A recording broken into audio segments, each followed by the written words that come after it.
Hi, everybody. This is Bob Sorrentino from Italian Roots and Genealogy, and I'm here with Maryann Boom Boom Maisano, star of stage, screen, audio, video, burlesque, I think a few other things. And she's also the writer and star of Agita and the creator of the Italian Chicks. So, welcome, Maryann. Thanks for being here. Hey, Bob, thank you so much for having me on. I appreciate it.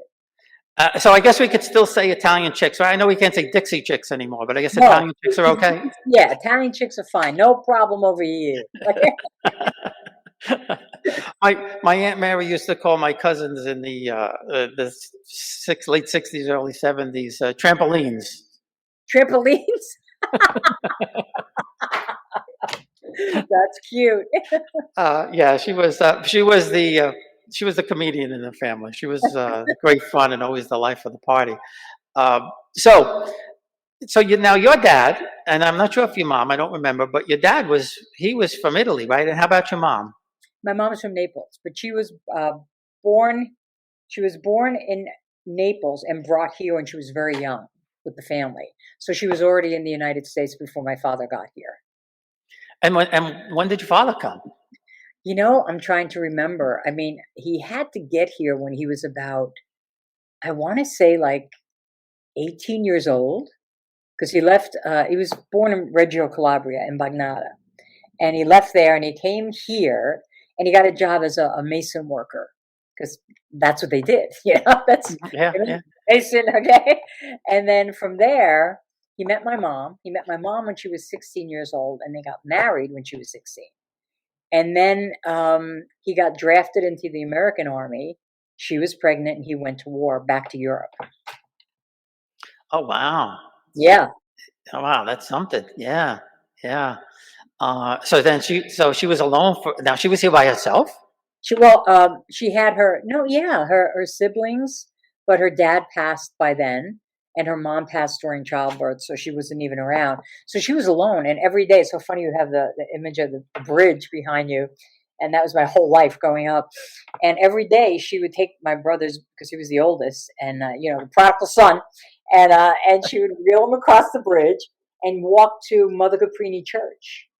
And she said that's where all the Italian women would go to the church to light candles and say novenas so that their men would come back from the war. She used to walk over the bridge from New Jersey Yeah, to New York. yeah. Wow, wow. That's not a short walk. It's not really, when you think No, about it, but maybe back in the day, it wasn't as treacherous. no, probably not. Probably Yeah. not. I remember coming over that bridge one time. I had a little MGB, and I was coming from Jersey, and I got off the bridge, and there's this long, curving, winding turn that went when you went down into Manhattan, and I guess the speed limit was 30 or 35, and I went, and I'm going down at about 65, and right at the bottom, there were these two big Irish policemen. They came, one walks over to the car, and he was like 3 feet over the top of the car. Oh God. Oh God. And that's when you realize you weren't in Positano. Okay. Yeah, right. Exactly. Um, so you grew up in Fort Lee. Were there a lot of Italians there when you were It there? was predominantly Italian American in Fort Lee. At the end of the street was on one side was of the street that we were on, which was Hudson Street, was the entrance to the bridge, and on the other side was Main Street. So at the end of the street was everybody. We all knew each other on that block. I mean, either somebody was related or this or that. All my mother's friends, and there was this big Italian American like grocery store. So everybody would go there to get all of their supplies, whether it was lupini beans and everything was in barrels, and so it was like a real old-fashioned kind of thing. Yeah, and then it changed. Well, every place changed. We grew up in Corona. It was the same thing. It's all gone now. There's a Right, few little places here and there, but not like it used to be. right. And I'll tell you a funny story. Because my wife grew up in Manhattan, I grew up in Queens, and we moved to Jersey in '86. And my next door neighbor said, "You must love Italian hot dogs." And I was like, "What's an Italian hot dog?" He says, "You're Italian. You don't know what an Italian hot dog is?" I said, "I never heard of an Italian. And never heard. I didn't know it was a Jersey thing." So Yeah, Jersey thing. we didn't have Italian hot dogs in Queens. So for people listening, what's an Italian hot dog? Tell 'em, Bob. It's a deep fried hot dog That's right. with potatoes, I think peppers and onions, and yeah, it's the strangest It thing. was the best though, because my mom would do that. She would get the peppers, the onions, fry it up, and then she'd get the hot dogs and slice them into $50 and mix it all together, jambolta, tutte jambolta, and put it in a hunk of Italian bread. I mean, Yeah. what's better than that? Okay? No, nothing. I mean, it's very, very good. That was the one thing, and the other thing that I never knew about was pork roll and cheese and egg. That's That right. was another revelation. Pork roll, Uh, right? and one of the best things ever, that's for sure. Yeah. So your dad, he was a mason for a while, and then he came back. And is that when he got the cab? Is that when he Yeah, started he the came cab back business? and started the first cab business in Fort Lee. And interestingly enough, the second cab business was my father's cousin, Babe Maisano. So they had Babe's taxi and they had Joe's taxi. Now, the difference between the two, and I didn't learn this until about 8 years ago when I was having dinner in a restaurant, and these lovely women all came over to me and we were talking about Fort Lee. And when a friend of mine mentioned about my dad and Joe's taxi, they went, "Oh my God." Everybody knew my father and my mother. They were like a staple. And it was interesting because they said, "We always used your father's company instead of Babe's because we knew with your father we were going to get your father, your brother, or your cousins. With Babe's, we were going to get carnival people that were coming into town. And we didn't want to put our kids in a car with carny people." Okay? And then this woman told me the sweetest story because you learn things, as you grow up, you learn things that soften you more about what your childhood was like. And it gets you to really settle in and understand it better. And she said, and in the morning, I'd give my kids money and say, "Okay, now when Joe picks you up, when he drops you off, you give him this money." And they, all right. And she said, when they get home from school, they take their clothes off and I go through their clothes and empty their pockets. And they had, they still had some money. And I was saying, I called them in. I'm like, "What the hell? Didn't you give Joe any of the money?" And they said, "Yeah, but Joe said he only charges kids $1." So, I mean, it was very sweet to hear that. So he started that company and the man couldn't read or write English. Everything was phonetics. Hmm. And then my mom stayed at home and had the taxi phone. So she was there, taking all the messages for the calls. We didn't have CB radios or cell phones. And it was like madhouse because the phones were ringing. And then he got a brilliant idea. I thought it was quite brilliant. He went to the lumber yard and he got an old telephone pole and he plowed it into the front of the ground in the house. And he put a huge spotlight on top. And he ran a wire through the yard into the house. And anytime the phone rang, my mom would write down the call because he was parked right around the corner at the taxi stand by the bridge. So he could see that spotlight from where he was sitting. So anytime my mom got a call and he wasn't there, she'd write it down, plug the spotlight in, and then he'd come home and get the call.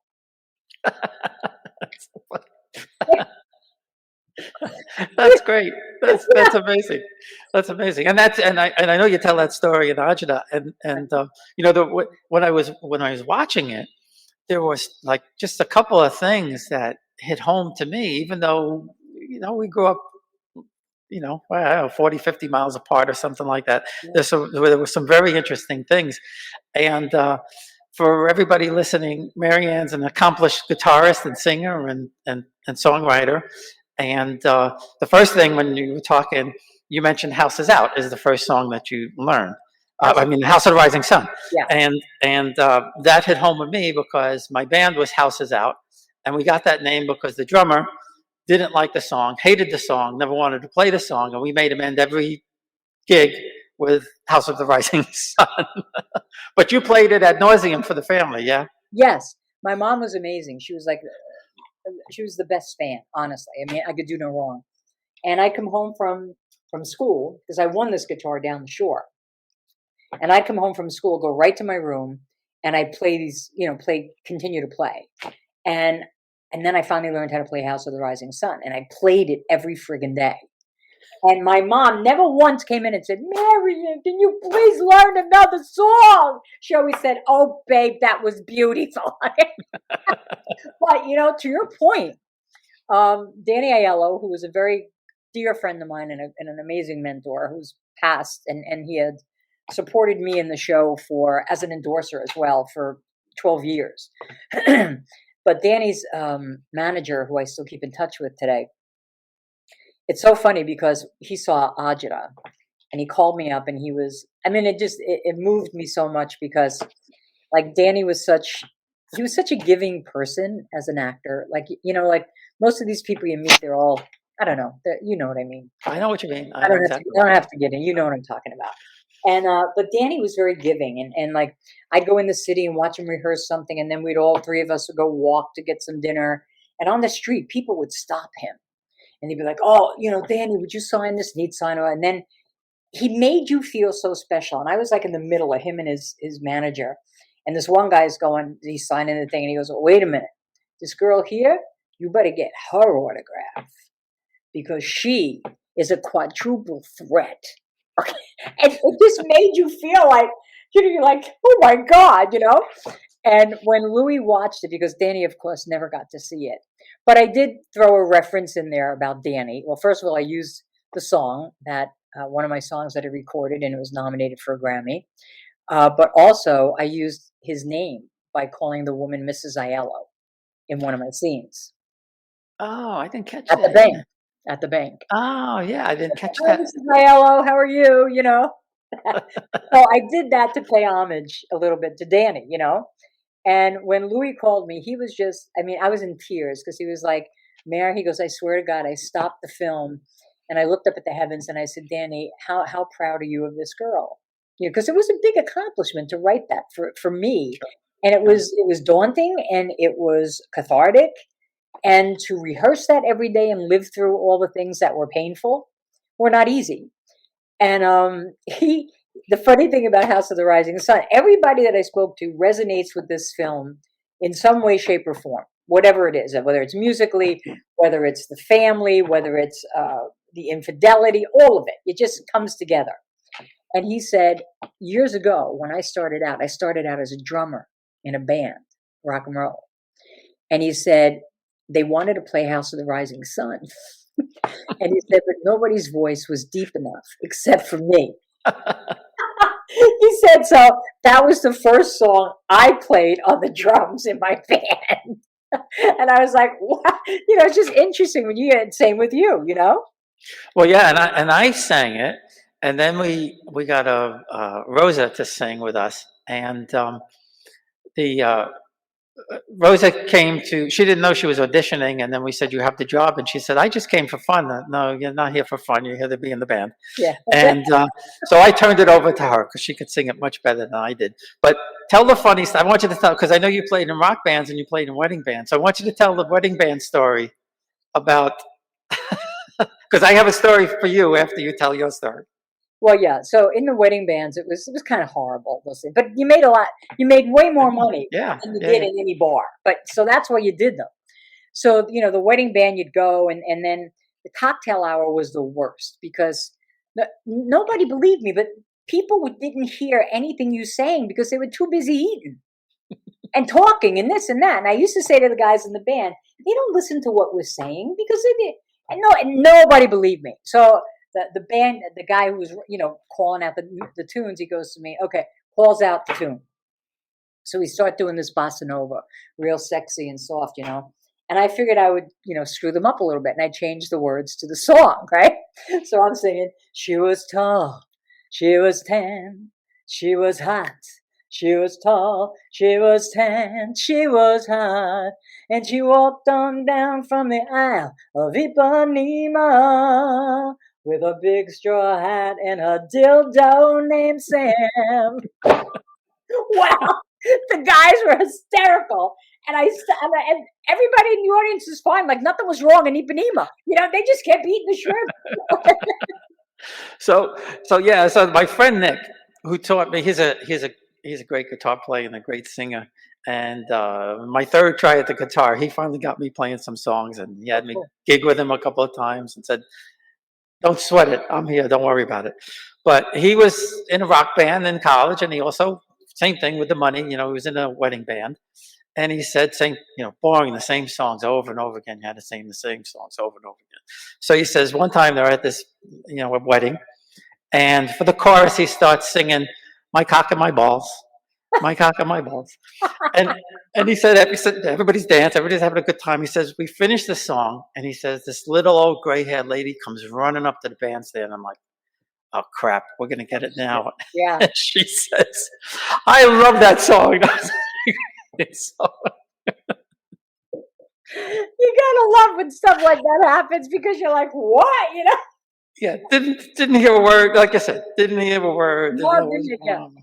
Exactly. That is Um, so funny. but his advice, and you probably came up with the same thing, was, I'm going to tell you two things. One, the first thing is don't stop playing, just keep playing. That's right. And the second thing is, he says, just remember, everybody out there in the audience wants to be where you are. That's true. That's true. And I remember, this is not in anything you've heard. So it was a while back. It was a wedding band, but it was in, I'm not going to say where it was. It was in Queens, and it was a big boomba joint. You know what I mean? Like one of those kind of joints. Yeah, yeah, yeah. And we were in there, and I was singing, and there was a table all the way in the back in the corner. Typical, right against the wall, right? And they were all men at this one table. It was all men, but they had no necks. Do you know what I mean? They were just like, it was just like shoulders and head. You know what I mean? No freaking neck, right? And this one guy, and the one guy walked real slow, like he was in slow motion. And he comes up to me and he goes, "Hey, you know how to sing Malavemana?"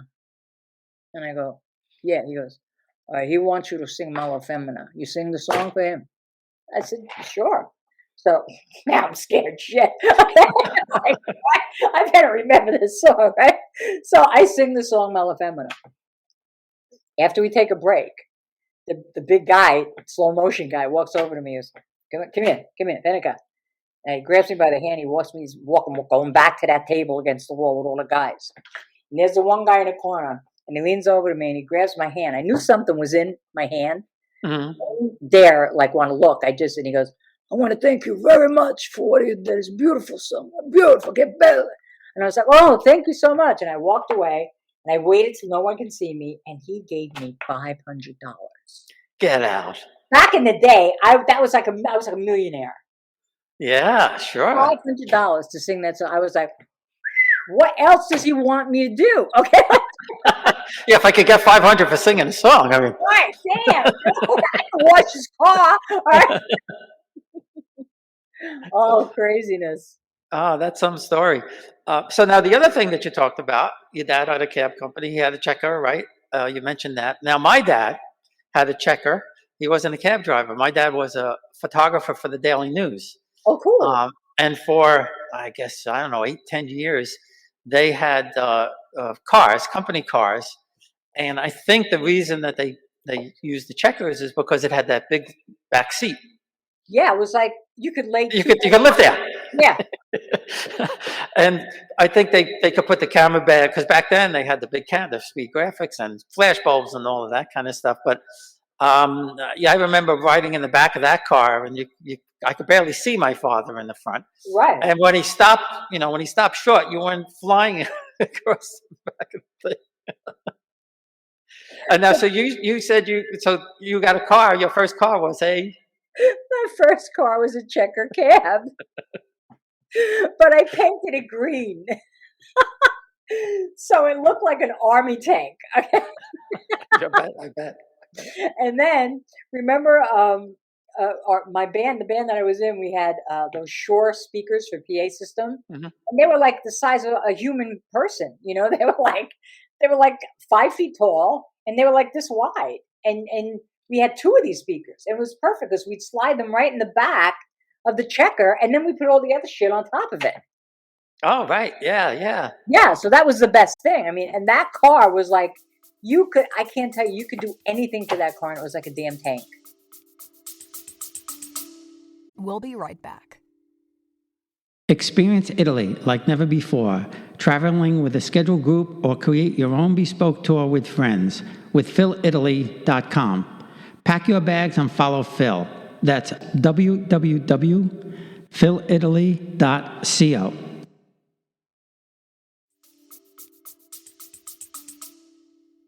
Well, yeah, you had those. Well, you had those. First of all, you had those big bumpers, and even the back seat was big. The trunk was huge, Yes, yes. and yeah, you could drive through anything. You could hit any pothole. Nothing destroyed Right, those. right. Nothing destroyed them. And I was so different than everybody else because for me, I was more concerned about having room for my equipment and this and that. And all my other girlfriends from school, they were like, oh, my dad got me a red Pinto, and I'd be like, really, what could you put in there? So you were besides being the guitar player and the singer, you were also the chauffeur, I guess. Yeah, I was. And so where did you play? Did you play? You mentioned Queens, but did you play mostly in Jersey or? We played with the bands. Yeah, it was mostly Jersey. Once in a while, we do like we go down to Baltimore and play like in the summer, like summer little like tiki festivals. balls, Yeah. festivals like that.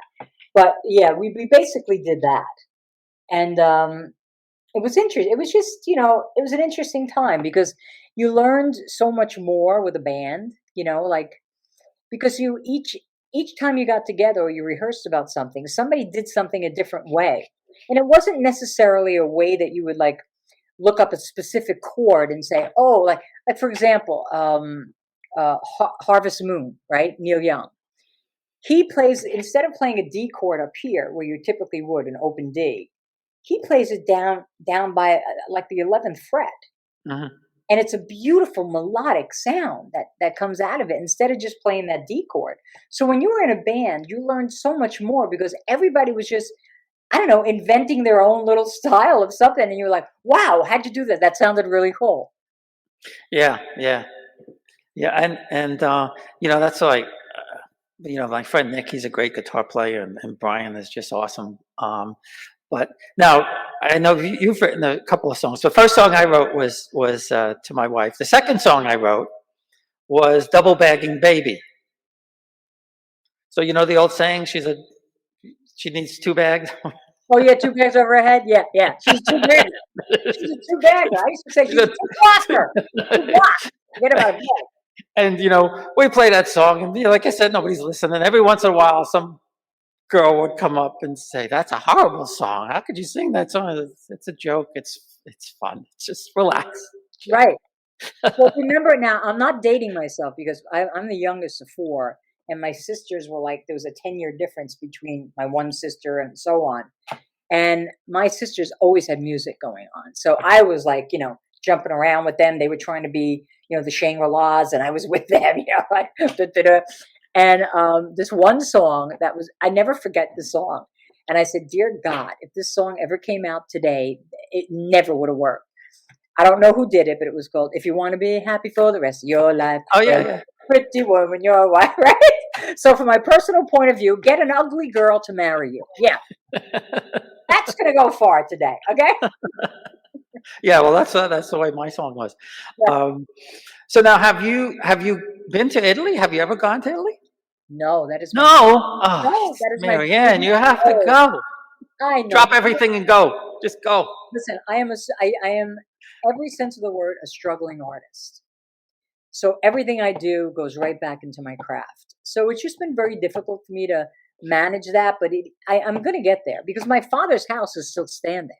Yeah, and that's we had gone once 25 years ago, and it was great. We went to Rome, we went to Sorrento. My son was a baby; we couldn't do too much. I mean, this time we went back to some of the towns, and it's just, the people, the food. The food.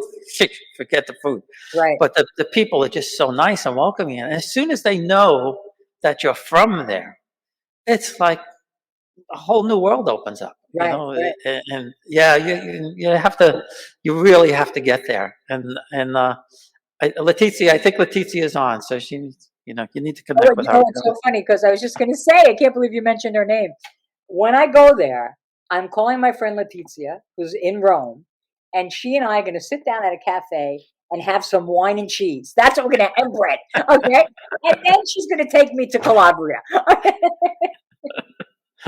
Well, that's what she did with us. We went to Molise, and we went to Calabria, and we went to Campania. Of course, my father's family's from Naples, and we just had an amazing time. And I've told this story before, but I'm going to bore everybody again. The most amazing part of the whole trip was she connected with one of my fourth cousins from my father's mother's family, and she set up the whole thing in Calabria and everything like that. But Wow. through her, I found out.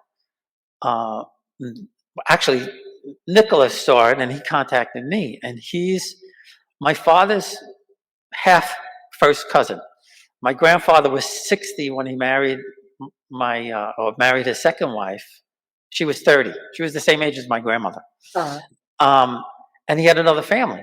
And Nicola's actually younger than I am, but he's my father's first cousin. And 2 months before we got to meet him and talk to him, and he met us there.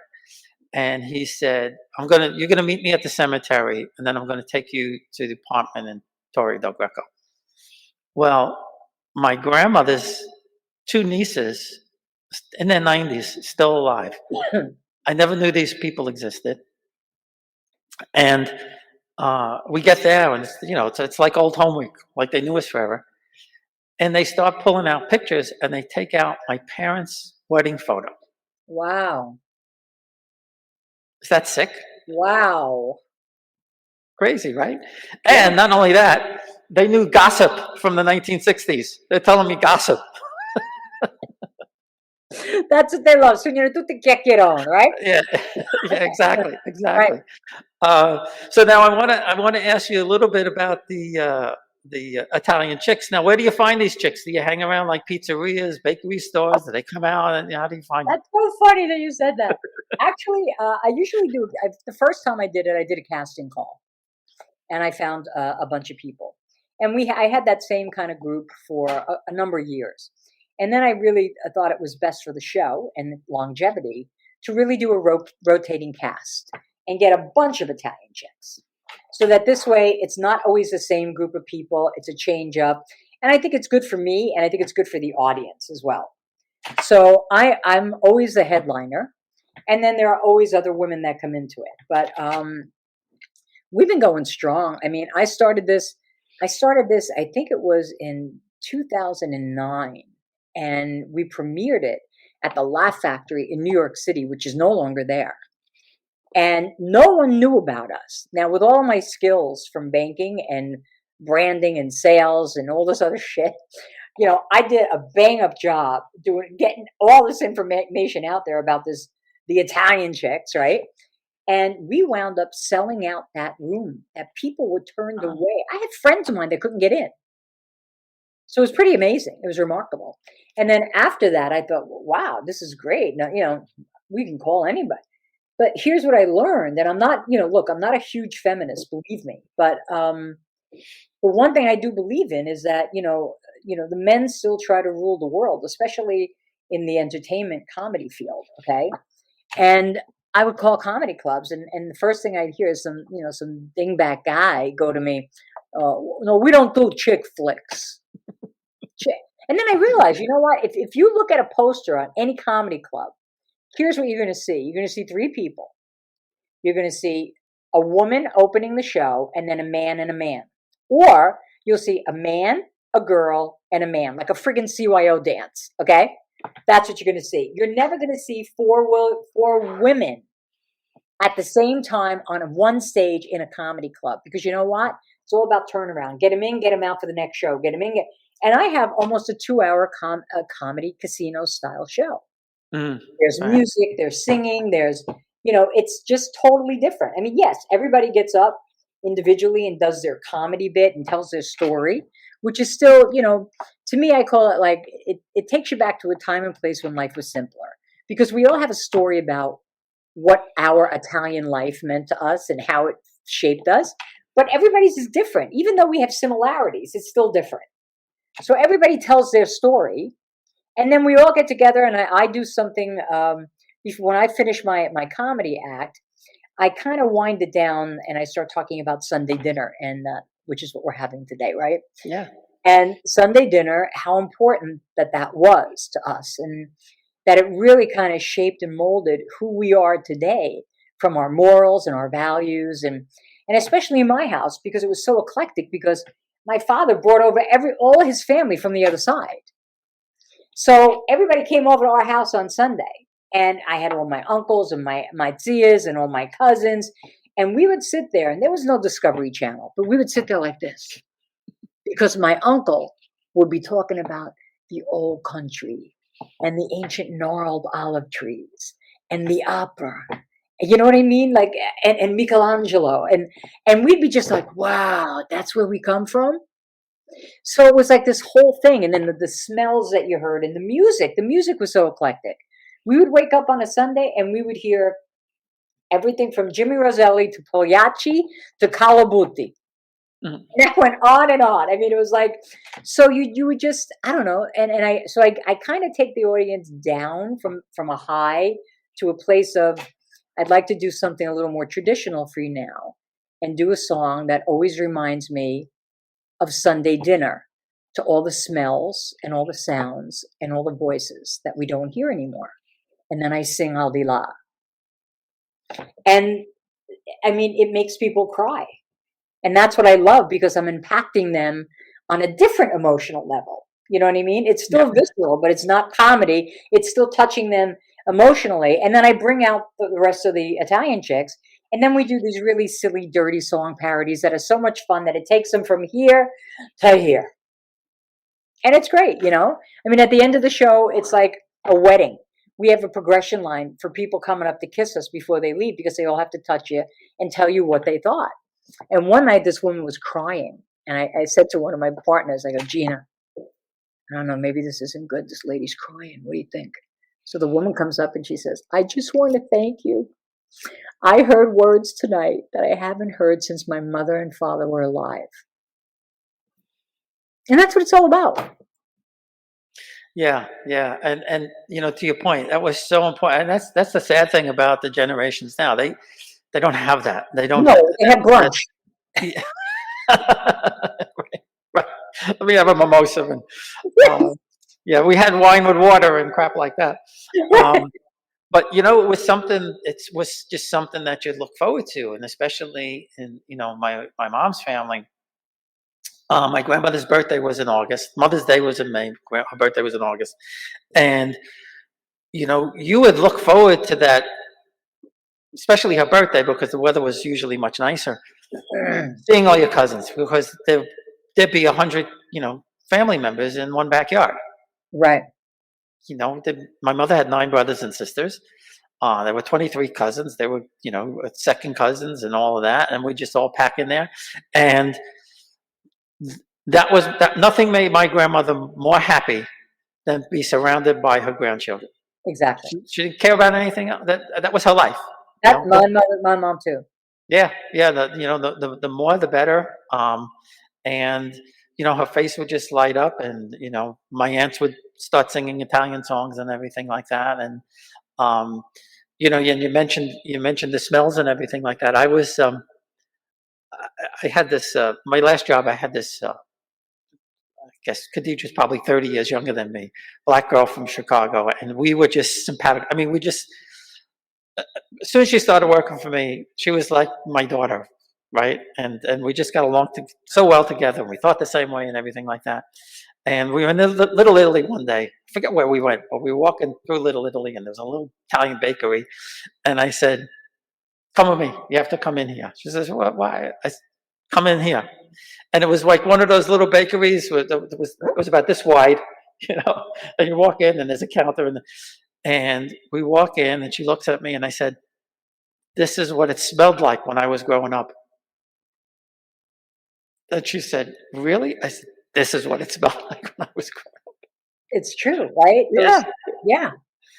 You know, the cookies, the bread, the cake. I mean, it was just, and it was like a little compact place, so it really resonated. You know. Right. Right. And, now you go to Publix or you go to ShopRite and, buy your Italian cookies or whatever, Right, right, exactly. because all those places are gone. Um, well, if any of the chicks ever want to do something like this, let me know, because I'd love to talk to them. I'm sure you got a lot of people, because all the Italian guys probably figured, Italian chicks, let me go. Yeah, Let let me me see. go. Yeah, hey, I might get a little lucky over there. I always say, don't think this is a chick flick, because you might meet your next husband there. You know what I mean? That's a frightening thought. Yeah, right.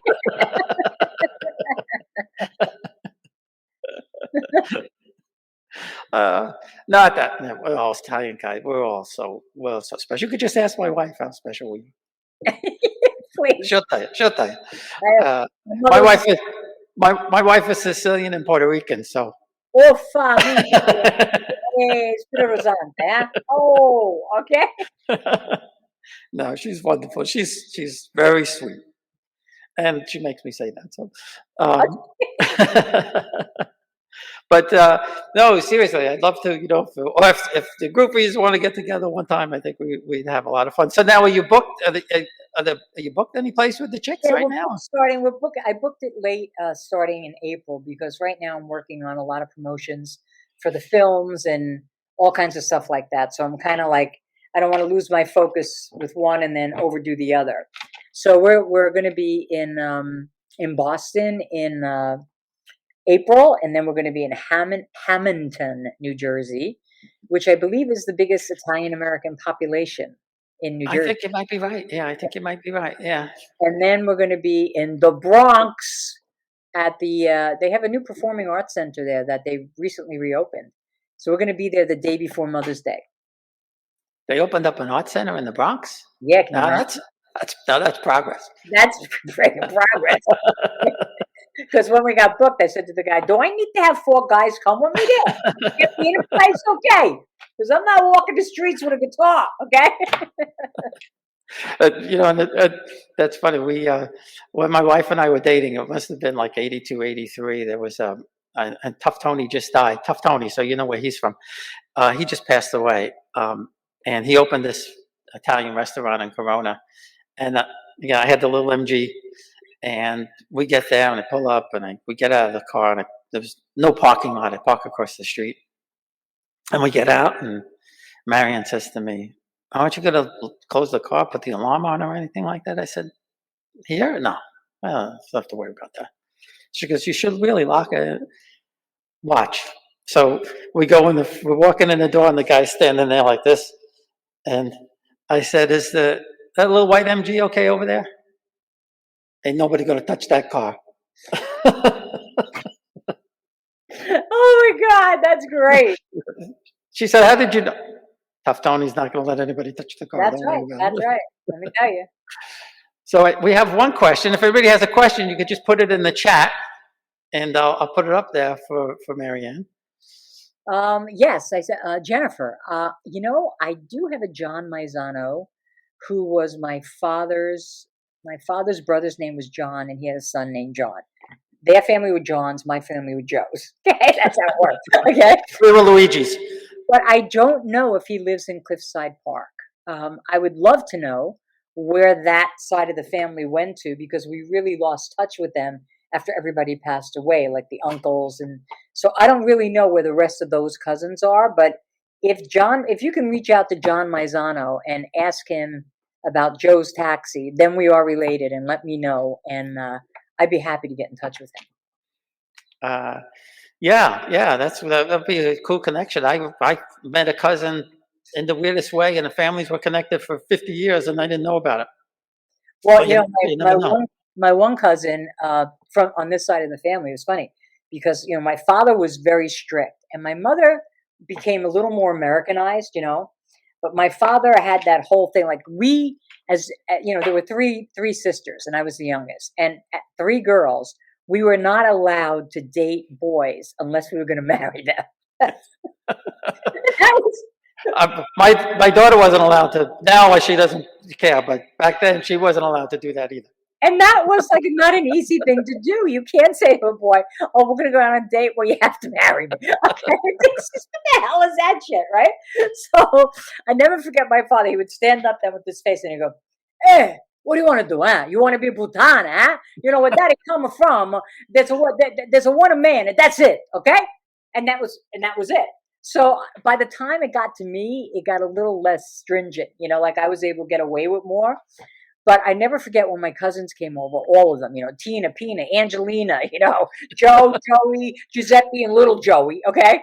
They all came over, and my cousin Angelina told me that she was promised. I said, promised? What the hell is promised? And she said, tell you what it means, okay? That means when you were born, young girl, your mother got your baby picture in Italy, and she walked down 25 friggin' flights of stairs in Calabria and knocked on somebody else's door with a baby boy. She got the baby boy's picture. She gave the woman your picture, and that was it. When you grew up, that's the guy you were going to marry, whether you liked it or not. It was a promised arranged marriage. So when my cousins came here and then they became a little more Americanized, and my one cousin, Tina, who was gorgeous, these are the sides that I don't know where they are, she became a hairdresser, and she was living in West New York at the time, and she kind of saw this hot Italian guy on a motorcycle, you know, named Pino or something, and she was madly in love with him. But you know what? As soon as Fortunato came over from Italy, that was it. She married. She had to marry. Wow, that's something. Yeah, you don't think those things happen in these No, days. and you know what? That's the only part of the Italian heritage that I wasn't fond of. Okay, but I'm glad it didn't have to work out, you know, in my end. But it was just so interesting to see that it was so important for her to follow what her mother and father said. Yeah, well, you know, my uncle in Italy, when my grandparents came, they left the oldest son there in Italy, and he was raised by his grandparents, and my cousin was smart enough to interview him in Barres before he passed away, and he said that he had the eyes on my aunt, and even though neither family was wealthy, her family was a little bit above his, and her father didn't. Well, you know, you're not allowed. You can't. And he went into the army. This was before the war. This was probably like 38 or something like that. Yeah. And when he came back, things were getting a little tough. My great grandfather had a house at least, and he was allowed to marry her. But you know, lucky for him, you know, she didn't get married. So we have another question. We have any recording studio stories? Oh, let me see. I had fun well, back in the day. So it is fun. Recording is fun.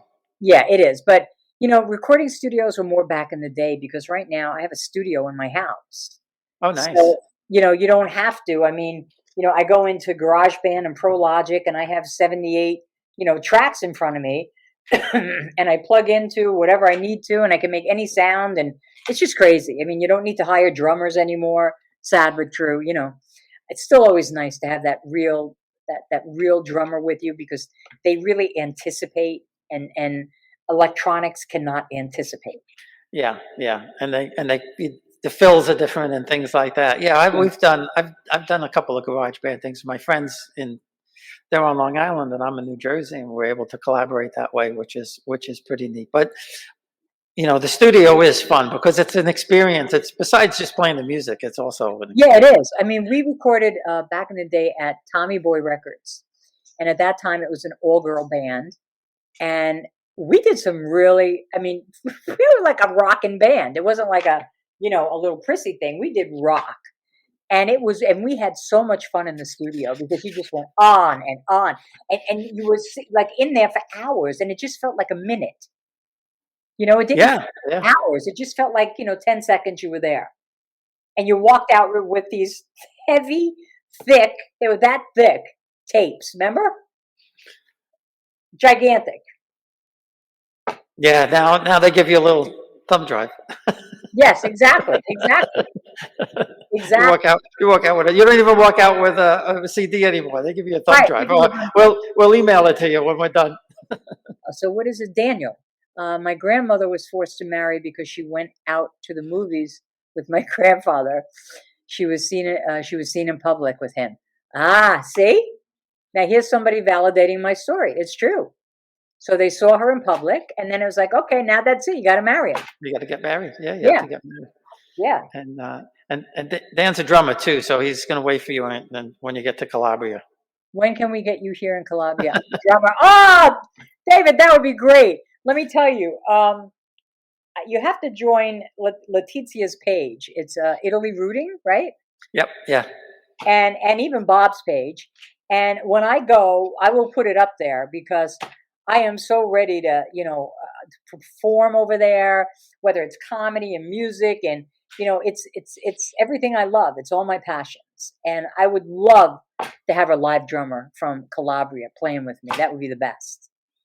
And we had a lot of fun there in Montebello in Calabria. They had a folk band playing, and they were supposed to be in one town with us. And then everybody came. They all came, jumped and piled in cars. The other town wasn't that far away, but they all followed, and the band came and everything. And it's Gino Neri, and he has a little band, and he sang this song, Mangia Crappa, which is eat the goat, and he had us singing it. And I said, "Can you send me the music and the lyrics?" So he said, "Sure." So the music was easy. It's 3 chords, not a big deal. But the song is in Calabrian dialect, and it's like nothing I've ever seen in my life. Wow! And try to work this out phonetically. I mean, I had to put it to rest for a little while because I have no idea what they're singing. I just know it's a funny song. Right. But he had us singing it, and it was just great fun. And then once they found out that I played guitar a little bit, it was a whole nother thing. They're sending me their music, I'm sending them their music. Right.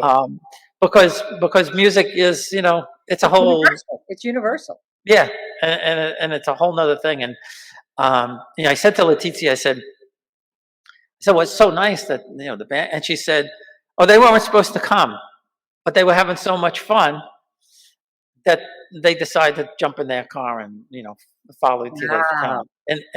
And this guy has such a beautiful voice. He sang this song to the Blessed Mother, and not that I'm a religious person or not, but we went into the church and they handed him a microphone. And he said, "I don't need the microphone," and he just filled the whole church with his song. And the churches over there are not like the churches over here. Oh, look, our music guy. The one who married his sister's husband after she died. And you know what? That's what happens sometimes. Okay? Happened a lot. It happened a lot. That's right. And it happened in my family. My great uncle married his wife's sister, and they were cousins to boot. They were first cousins to begin with. So he married one first cousin. She passed away, and he married a sister, which was also the first cousin. That wasn't, I won't say regular, but in some of those places it happened. But they weren't from a small place. They were from outside of Naples. It wasn't a small little town. Well, there was nobody else to marry. In my story, in my stage play, Agita, it also involved a lot of things that happened to me that I saw growing up that affected me in a different way. And my dad was very notorious for having affairs on my mom. And it kind of damaged my relationship with him as when I was younger, because I was always trying to protect my mother. And the thing is, generationally, those people never left each other. They never had filed for divorce. None of that happened. Yeah, no. They just stayed. They stayed in the marriage. And it was funny because I'll never forget it. God rest his soul. When years after my father passed, every year I get a phone call from my mother, and she'd start with me. And it would be like my father's birthday. And she'd say, "Babe, did you go to your father's grave today?" And I go, "No, Ma, I'll call you back." And then she'd call my other sister, Ask the same question. Call my other sister. Ask the same question. Then she called me back and she go, that friggin' Bhutana. She went over there and left flowers on your father's grave. And I was like, Ma, let it go. You think the piece of deal is going to come out of the ground now? Stop. All right, please. Holy shit. Okay. Oh, what is this? Well, you have to tell you have to tell the radio story, the two-way radio story. Oh my God, that was so. Like I said, that was that we moved up in technology as time went on, and we had CB radios in the house. We had 3 phones and a home phone.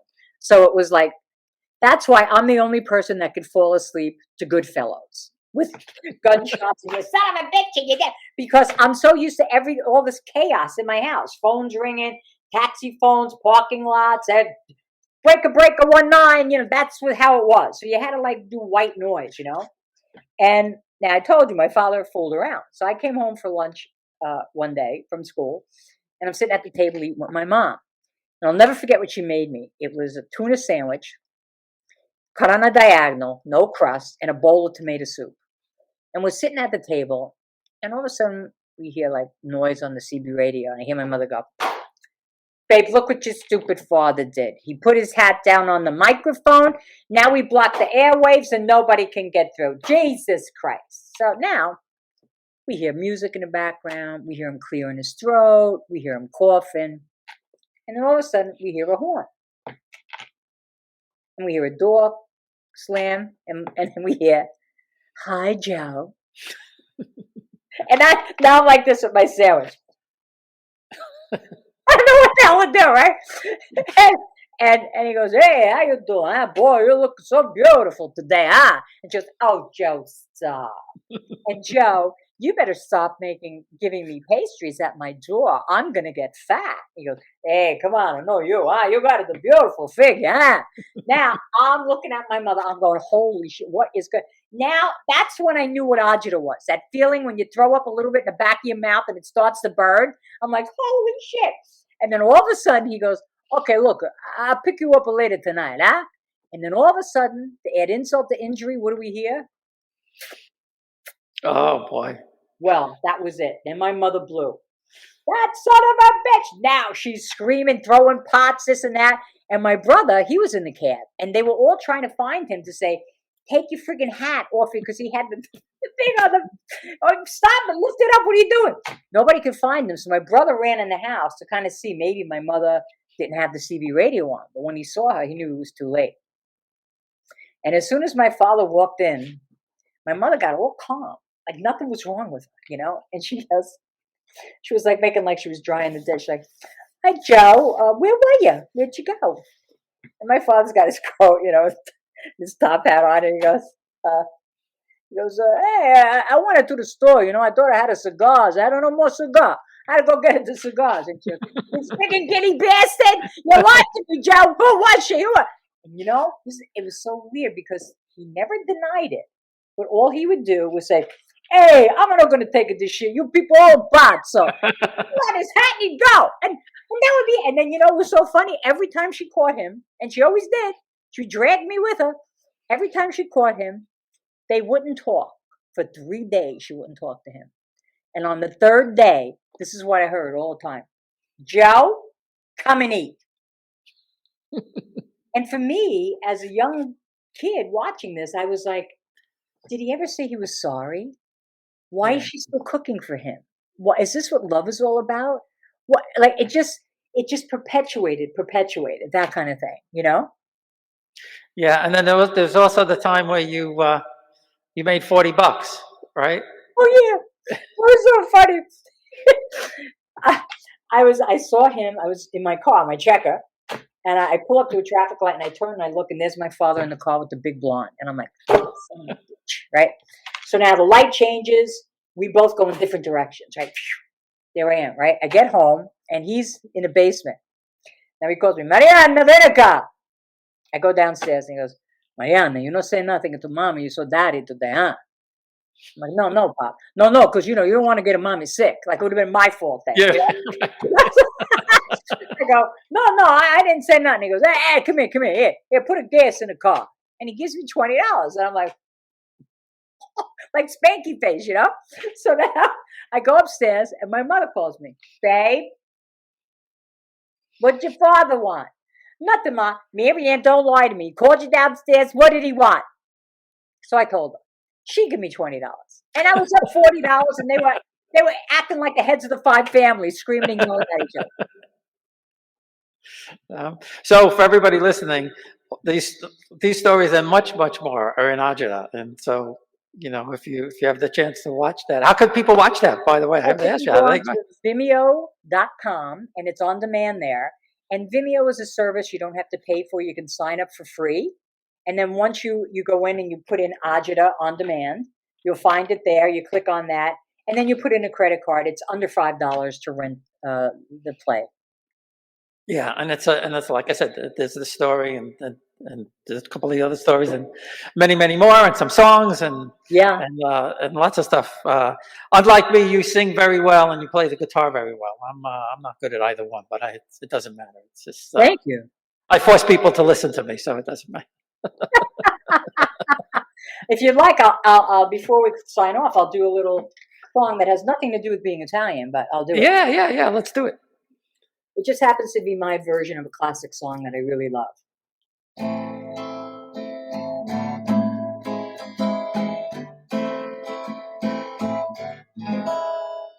Summer time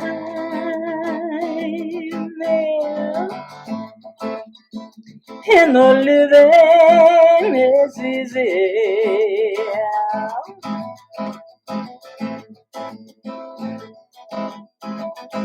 Fish are jumping,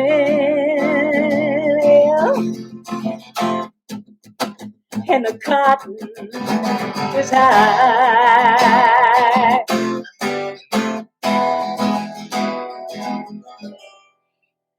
Your daddies are rich,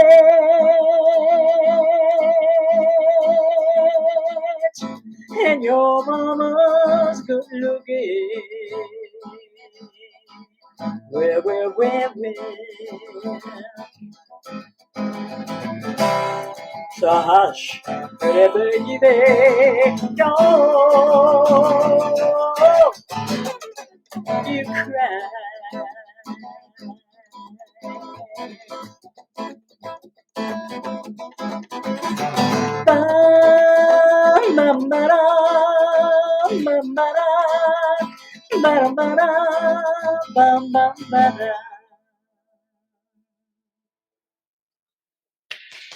Thank you. That was great. That was fun. Thank you so much. Yeah, I have to invite you to my friend Rob's. He started this open mic thing on Facebook during the pandemic. Every once in a while, he puts something out there, and he has musicians from all over the world come and play. So, might be something you want to try one time. Yeah. Well, listen, Maryann, this has been a lot of fun. Yes. And we're not that far away. Sometime we'll have to try to figure out how to meet halfway and totally, definitely, go to a restaurant or something like that. And we'll try and catch you, live one of these days when you're in Jersey. Great. Thank you so much. I appreciate the time. Stay in touch. Be well. Okay. You too. Thanks. Thanks, man. Bye-bye.